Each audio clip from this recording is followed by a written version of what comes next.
तर भावानो, या ब्लॉग मध्ये तुमचं स्वागत आहे. आणि आम्ही चाललेलो गोविंदाच्या दर्शनासाठी.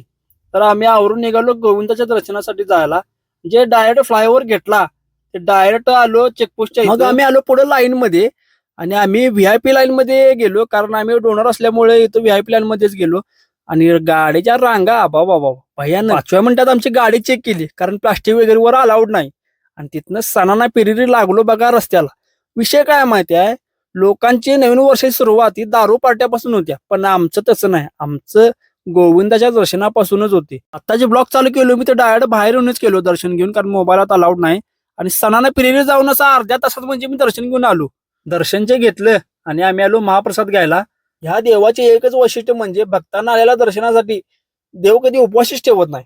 महाप्रसाद घेतल्यानंतर आम्ही जायला निघालो, कारण आता तिरुपतीवर 3-4 दिवस दर्शन मिळणं अवघड आहे वैकुंठ एकादशीमुळे. दर्शन बाकी एक नंबर झालं, म्हणजे मन प्रसन्न झालं भावानं. तिथनं आम्ही आलो बघा मग गोविंदम स्टे हाऊसला, तिथं राहिलेलो तिथं आम्ही.